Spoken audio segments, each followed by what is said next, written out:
او زدین پس بیان دا پر راضی زمان مرشد پاک حضرت قاری سے مبارک چاگا دا تعارف محتاج ندی دا پیر سماغ شریف اغی راضی او دخبلو زرین و خیالات و اظہار کی قاری سے مبارک. الحمد لله الذي خلق الإنسان من ذكر وأنثى وجعله نسبا وصهرا، والصلاة والسلام على سيد ولد آدم وخاتم الأنبياء الذي نال به نوع الإنسان الشرف والعلا، وعلى آله وأصحابه مصابيح الهدى بالعلم والتقوى، وعلى من تبعهم بإحسان من الأولياء والعلماء. أما بعد، فأعوذ بالله من الشيطان الرجيم. بسم الله الرحمن الرحيم. هو الذي بعث في الأميين رسولا منهم يتلو عليهم آياته ويزكيهم ويعلمهم الكتاب والحكمة وإن كانوا من قبل لفي ضلال مبين. صدق الله العظيم، وبلغنا رسوله النبي الكريم. إن الله وملائكته يصلون على النبي يا أيها الذين آمنوا صلوا عليه وسلموا تسليما. اللهم صل على سيدنا ومولانا محمد وعلى آل سيدنا ومولانا محمد وبارك وسلم وصل عليه. اللهم صل على سيدنا محمد وآله وصحبه وسلم. اللهم صل على سيدنا محمد وآله وعترته بعدد كل معلوم لك. اللهم صل على سيدنا ومولانا محمد وعلى آل سيدنا ومولانا محمد سابقا نوره وآخرا ظهوره ورحمة للعالمين وجوده، وبارك وسلم. نہ رئیس ہوں نہ امیر ہوں نہ بادشاہ نہ وزیر ہوں، در مصطفیٰ ہے میری سلطنت، اسی سلطنت کا فقیر ہوں. عزت مندو دا حضرت عمدۃ الواصلین زبدۃ العارفین خواجہ خواجگان حضرت شیخ رحمکار کاکا صاحب رحمت اللہ علیہ دا غد دیر مبارک و بختور کلی اسیدن کو دا غ مبارک حسبی و نسبی او روحانی اولاد او دا غ مبارک عقیدت مند و مسلمانان رونو کاکا صاحب رحمت اللہ علیہ تا چی دا سمر خلق تاسوی نئی رازی دی طولو خلقو کاکا صاحب ندلی دلے. نتنها عشق از دیدار خیزت، بساقی دولت از گفتار خیزت. و دا عشق چی دے دا ضروری نده چی تسوک اوینه ملاقات ورسرو کی او دا غی پا دیدار باندې تا مشرف شی او بیاستا غی سر محبت پیدا شی، دیدارو شی او ملاقاتو شی. دا خوڑی رلو یا خبر ای خدا هر شاخو ملاقات نکیگی او نو هر سوک اغا دیدار باندې مشرفیگی. کلا کلا دا دا عشق دا دولت دا دا گفتار نه حاصل شی. دا کاکا صاحب رحمت اللہ علیہ دا تمام عقیدت مندان دا چلیر پا شوق و پا محبت باندے دی در ترازی دا دی آغا سر ملاقات ندی شوی چی دا آغا دا خبرون متاثر شوی دی او دا آغا مبارک سر خبری کری دی نوزکی و سر عشق پیدا شوی دی. نا دا آغای مبارک حالات، دا آغای کرامات، دا آغای دینی خدمات آغا خلقو تا بیان شوی دی او بیانیگی. نو چې هغه خبر انسان ووري، هغه کرامات او احوال او دینی خدمات هغه سړی ووري، د هغې نه متاثر شي، عقیدت پیدا شي او بیا کاکا صاحب ته را رواني. نو د دواړو جهانو د سردار مبارک تذکره چې کیږي، هغه تذکره هم د دغې لپاره کیږي چې د هغه مبارک ذکر وشي، چې محبت ور سره پیدا شي. چې کوم محبت موجود دی چې هغې کې نور هم اضافه وشي، او دا محفلونه چې دي دا هغه محبت والا خلک جوړوي. محفلونه هغه څوک جوړوي چې محبت والا خلک، بے محبت خلق د محبت محفل نشي جوړولې. هغه رسمي محفلونه جوړي، رواجی محفلونه خو جوړي، سیاسی محفلونه جوړي، خو د محبت او د ادب محفلونه دا صرف ادب والا خلق جوړي او محبت والا خلق جوړي. دغه د ادب او د محبت دغه محافل دغه کې شرکت دی الله تعالی بار بار زموږ د ډیر ادب سره نصیب کړي، او دغه محفلونو باندې چې کوم برکات نازلېږي په هغې کې د الله تعالی زموږ او ستاسو ټولو حصه وکړي. زموږ د محدثین کرامو یو مشهور محدث دی حضرت سفیان ابن عینه رحمت الله علیه. محدثین کرامو کی دوا سفیان مشهور دی، سفیانین و طویل کیگی. یو سفیان ثوری رحمت اللہ علیہ او یو دی سفیان ابن عینہ رحمت اللہ علیہ. دغه سفیان ابن عینہ رحمه الله تعالی هغه فرمایي عند ذکر الصالحین تنزل الرحمه، د صالحینو ذکر سره رحمت د الله تعالی را نازلېږي. د صالحینو تذکره چې کیږي وي د خدای رحمتونه راوړيږي. نو چې د صالحینو تذکره سره د الله تعالی رحمتونه راوړيږي، نو چې د انبیاء کرامو د سر تاجی امام الانبیاء دے او سید المرسلین دے او رحمت للعالمین دے او مراد المشتاقین دے او قائد الغر المحجلین دے امام القبلتین دے نبی الحرمین دے. آغا مبارک ہستی دا آغا مبارک تذکرہ چی اوزے کی کیگی سمر رحمتون دا اللہ تعالیٰ بالتو وریک. آغا خلق دا آغا محفلونو تا رازی چی اللہ جل شانہو آغا رحمتونو کی دا آغا حصہ نصیب کری وی. نو اللہ تعالیٰ دی دا آغا بابرکت دا آغا مبارکو محفلونو و مجالسو کی زمونگ استاسو کامل برخ نصیب کی. دا حضور پاک صلی اللہ علیہ وسلم مبارک تذکرہ دا آغا مبارک خبری دغه متعلق د خلکو عجیبه عجیبه سوچونه دي او فکرونه دي. و یره د سیرت جلسه د ثواب کار دی، جلسه مو جوړه کړې ده، کانفرنس د ثواب کار دی. د پیغمبر علیه السلام په عشق کې مونږه کانفرنس جوړ کړی دی. که چا وایي چې میلاد شریف دی، وایي نه نه نه، میلاد د ثواب کار نه دی، میلادونه پکې چا راوستي دي. سړی حیران پاتې شي چې مولوي صاحبه دا چې ته مونږ ته د سیرت خبره کې، د جهاد په مسله باندې بحث کې، د غزواتو بیان کې،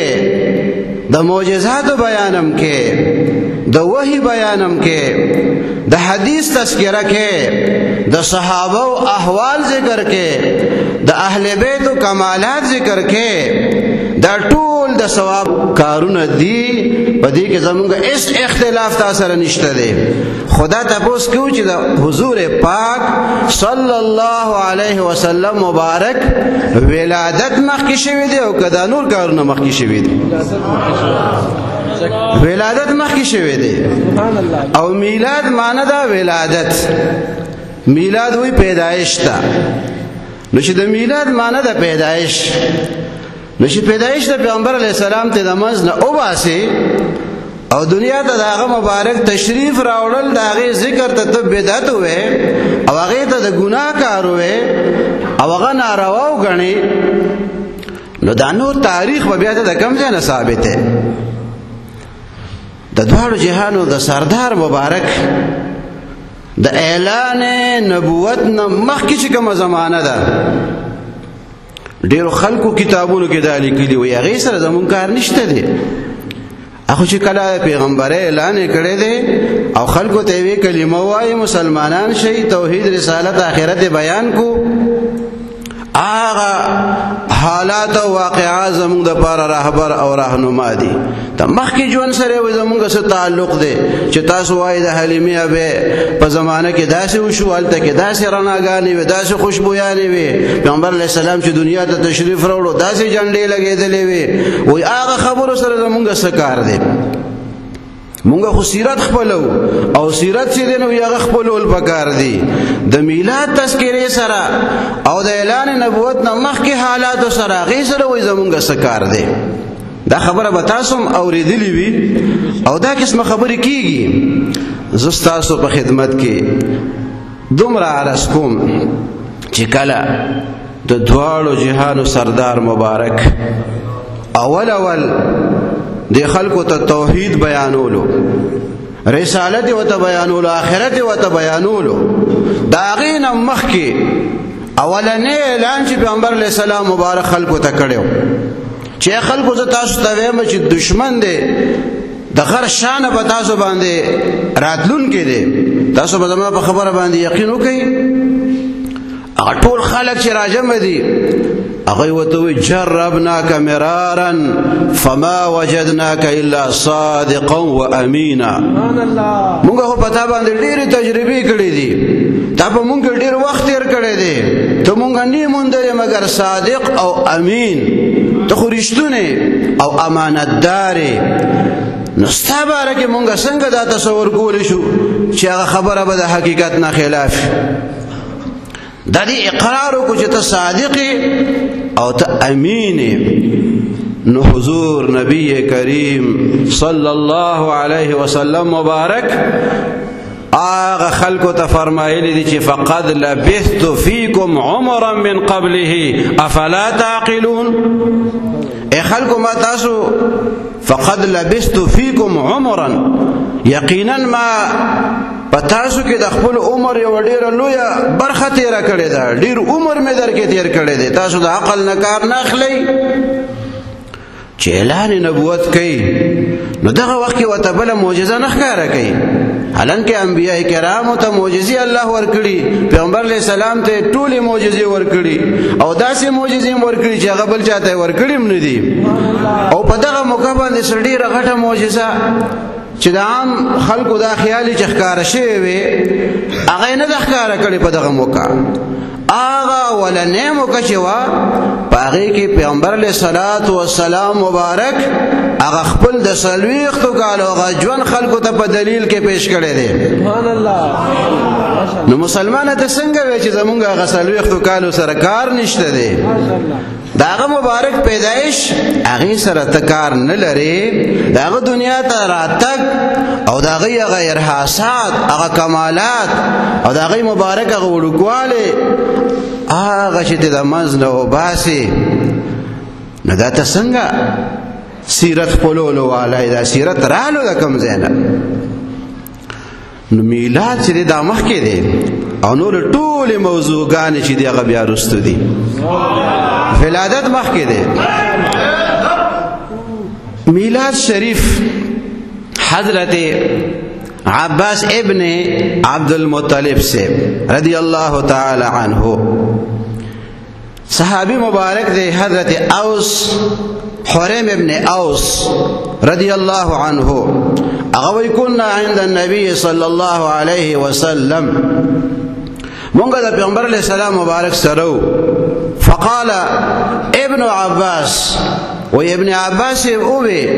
یا رسول اللہ اید اللہ تعالی رسولہ صلی اللہ علیہ وسلم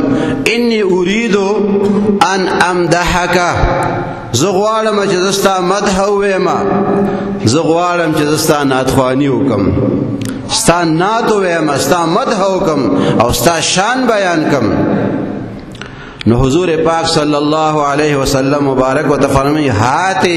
لا یفضض اللہ فاکا، شابس بیان کا پخلید رحمت شا، ستا خلد سلامتی، ستا پخلید برکتی، شابس بیان کا. نو آغا عباس سے چې باقاعده پیغمبر علیہ السلام نے اول اجازت واغستو او بیا ته پیغمبر علیہ السلام دعا وکا، دا څه خو ته نه فرمایي چې نه زما تعریف مکه اول توحید بیان کا، نه چې هغه ان یرید ان امدحک، زه غواړم چې ستا تعریف وکم. هغه مبارک وته فرمایي هاتی شابه را مخکې شه. بس عباس صاحب سوی وأنت لما ولدت أشرقت الأرض وضاءت بنورك الأفق.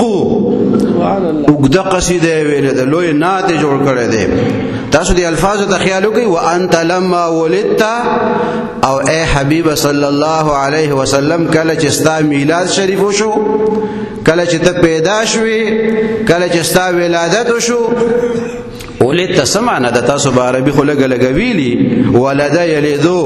دا د دې ماده کومه ده او د دې معنی څه ده. انت لما ولدت د میلاد ذکر مخکې رالو،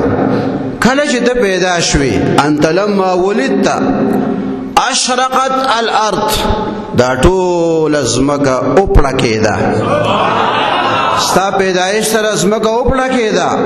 وضاءت بنورک الافق، او ستا په نور باندې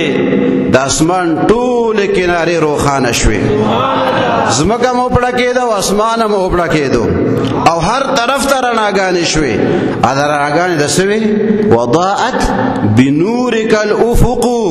ستا په نور باندې روښانه شو، ځمکه هم در باندې روښانه شو، اسمانونه هم در باندې روښانه شو. بیا ورپسې وایي وردت نار الخلیل مکتتما وانت فی صلبه کیف یحترق. اے حبیب صلی اللہ علیہ وسلم ته د حضرت ابراہیم خلیل الله سره د نمرود غکور ته کوز شوې. وانت فی صلبه کیف یحترق، ته داغه په صلب کې وې، داغه په هغه پاکه شاک استاغه نور هغه مبارک پکې موجودو. نو د نمرود اور به بیا ابراهیم څنګه سیزلو. بیا د حضرت نوح علیہ السلام د کشته ذکر کړی دی چې ته د نوح سره په هغه کشته کې وې، نو کشته بولې بیا ډوبېده. دا چې ته د 14مې صدۍ د یو شاعر کلام نه دی، دا د حضرت عباس رضی الله تعالی عنہ اشعار دي او د دوالو جهانو د سردار مبارک نے باقاعده اجازت غوښته دي او د اجازت نه پس د هغې په حضور کې دغه اشعار پیش کړي دي. اوس که یو سړی وي دا لا کوم کتاب کې دي، نو راواله پن او کاغذ راواله زه د کتابونه ویم کوم کتاب کې دي. دا حاکم په مستدرک کې لیکلي دي، روایت چې د حاکم په مستدرک کې، طبرانی په معجم کبیر کې لیکلي دي، علامه ذهبی په سیر اعلام النبلا کې لیکلي دي، حافظ ابن عبدالبر په الاستیعاب کې لیکلي دي، علامه عسقلانی په الاصابه کې لیکلي دي، علامه ابن قدامه په المغنی کې لیکلي دي، علامه قرطبی په احکام القرآن کې لیکلي دي. کم کتاب غواړي، څومره حواله غواړي، زری یو ټکی زده کړی وي دا کم کتاب کې دي. الکه ته د دنیا کتابونه اخلاص کړي چې دا په کتاب تخکار نه شو. ستاسو خدمت کې مې دا عرض کول چې ذکر رسول صلی الله علیه وسلم هغه زموږ استاد الله تعالی نصیب کړي او د دوالو جهانو د سردار مبارک حسن او داغه مبارک جمال او داغه مبارک کمال دا غي دا تذکرہ دا چې کیږي دا د محبت د زیاتېدو د پاره کیږي او چې محبت زیات شي نو تابعداري انسان د بیا آسان شي. دا کم خلک چې وایي چې تابعداري پکار ده، نو مونږ وایو تابعداري پکار ده، خو تابعداري چې هغه د پاره محبت پکاري، چې محبت پکې نه هغه تابعداري چې دا هغه بیا په تابعداري باندې نه دی حساب. تابعداري روح چې دی هغه محبت دی. چې محبت پکې وي دا تابعداري ژوندۍ تابعداري ده. چې محبت او ادب ورسره ني د تابعداري ډانچه خو جوړه ده خو صاحب کې نشته ده. نو محبت هغه شراشي هغه سره تابعداري انسان ته بیا آسان شي، د طاعت هغه جذبه بیا آسان شي. او د حضور پاک صلی الله علیه وسلم مبارک بیګا دی حکیم آباد کې دا خبره ما کړې و، بعضې ملګري پکې ناستم دي میلاد شریف محفلو، ما ورته د حضور پاک صلی الله علیه وسلم دا وړوکوالي تذکره هغه حضرت جابر رضی الله عنه نور صحابه هغه فرمایلی دا وی په وړوکوالي کې پیغمبر علیہ السلام مبارک خپل تندی مبارک باندې لاس راخ کو او وی بیا خپل لاس مبارک زما په تندی باندې راخ کو، وی قسم می په الله تعالی وی زما په دې تندی باندې واجبه اونته خوګواله او یخواله رالو او وی داسې خوشبوئی رااله تاوی جوړ د لاس د عطر د ډبینه راوستو دما په تندی باندې کېخو. داسې خوشبوئی د نبی کریم صلی الله علیه وسلم د بدن مبارک. او صحابه با مدینه منوره کې د پیغمبر علیہ السلام د لارې تپوس نه کولو چې په دې لاره تللی دی او که نه دی تللی، هغوی به د خوشبویۍ نه اندازه اخیسته چې په دې باندې رحمت للعالمین صلی الله علیه وسلم خپل مبارک قدمونه ایښي دي. عنبر زمین عبیر هوا مشک تر غبار ادناسی شناخت تیرے رہ گزر کی ہے. اذا اللہ تعالی رسول صلی اللہ علیہ وسلم ستا د رہ گزر شناخت داده پہچان داده چې الته کې خوشبویانی وي او خوشبویانی وي. ما یو خبره بیګا دام کړې و، ما به روایتو کې راځي چې صحابه وي مونږ بس پګمې دم کته او د پیغمبر علیہ السلام مبارک هغه مبارک مخ مبارک ته بم کته، مونږ وی چې دا خاص الله دی خپل حبیب صلی الله علیه وسلم ته څومره ډیر ورکړی دی، په دې به ورسېدو چې د سپوږمۍ خاص دغه خاص مقابله نشي کولی. دا خو دې ټولو روایتو لیکلي دي. ما ور سره داسې یو وړه غوندې خبره دې ملګرو ته وکړه، ما ورته دا موازنه چې څوک کوي که نه نو خلک وایي راځه چې دا په تله باندې وتلو. موازنه چې کېږي خلک وایي تله راوړه میزان باندې تلو. موازنه وزن کو چې کم طرف ته درنواله دی او کم طرف ته سپکواله دی. نو ما وی چې د پیغمبر علیه الصلاۃ والسلام مبارک د حسن موازنه هغه کو څوک وایي چې سپوږمۍ سره کو چې سپوږمۍ ډیره ښایسته ده او که پیغمبر علیه السلام مبارک ډیر ښایسته دی، نو همدې داسې تصور وکړي چې وړیره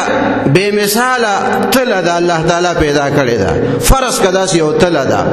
په هغه تله کې موازنه کیږي د پیغمبر علیه السلام مبارک او د سپوږمۍ د حسن موازنه کیږي. نو چې یو طرف ته د پیغمبر علیه السلام مبارک حسن واچول شي او بل خوا د سپوږمۍ حسن واچول شي، نو سپوږمۍ بره لاړه شي او پیغمبر علیه السلام مبارک هلته مدینه منوره کې پاتې شي. یو طرف ته دړې کانې واچوا، من کانې واچوا او په بله کې بیا پو واچوا، نو دا دړې به لاندې راځي او هغه پو به په بره باندې ځي. یو خوا سیر دی او بل خوا چټاکې ده، نو سیر ښکته راځي او چټاکې په بره باندې ځي. نو دا سپوږمۍ چې موږ له په اسمان کې بره ښکاري د هغې وجه هم دغه ده چې دا چا موازنه کړې وه چې حسن د چا سیوا دی، نو سپوږمۍ لاړه کوم ځای ته ورسېده. ځکه چې حسن زموږ د آقا علیه الصلاۃ والسلام هغه چې څومره دی هغې سره بل حسن چرته موازنه کولی شي. اے د رب حبیبا ستا ز څه سره تشبیه ورکم، ګل سره ازغي دي د سپوږمۍ په مخ داغونه دي. مونږ ته ګل ښایسته ښکاري او سپوږمۍ راته ښایسته ښکاري، خو که خیال وکړئ نو د ګل ښایست هم عارضي غوندې وي او لږ ساعت پس بیا مړاوي شي او ازغي هم ورسره شته او د سپوږمۍ هم دغسې حساب دی او د دواړو جهانو د سردار مبارک ښایست او ښکلا د هغې نه څه حد شته او نه څه حساب شته دی. دغه مبارک پیغمبر صلی الله علیه وسلم داغه مبارک تذکره چې کیږي مونږ یقین کوي د سیرت د جلسې موږ مخالفت نه کوو د سیرت جلسې چې څوک کوي بالکل پکې خپه محبت باندې شرکت کوو او د ثواب کار یې ګڼو که څوک کانفرنس کوي هغه هم د ثواب کار ګڼو مونږ وایو زمونږ د آقا علیه الصلاة والسلام ادب سره تذکره دی پکې وي مستند حالات او واقعات د آقا علیه الصلاة والسلام بیانېږي که مونږ ته چا سد کړي او کني وته به ورځو که خیري ځکه دا خو د یو کس ذمواري نه ده چې کاکا صاحب کې میلاد شریف د ستاسو ډېره مهرباني تاسو ورته راشئ نه دا ستاسو مهرباني ده چې موږ هم په دې ثواب کې ځان سره شریک کړو موږ ستاسو شکریې ته راغلي یو چې د کاکا صاحب رحمت الله علیه د دربار ته او دغه مبارک محفل ته تاسو مونږ ته دعوت راکو په دې ثوابونو کې موزان سره شریک کو مو تاسو شکریا ادا کو الله تعالی دې زموږ او تاسو ټولو حاضری په خپل دربار کې قبول کړي واخر دعوانا الحمد لله رب العالمين الحمد لله رب العالمين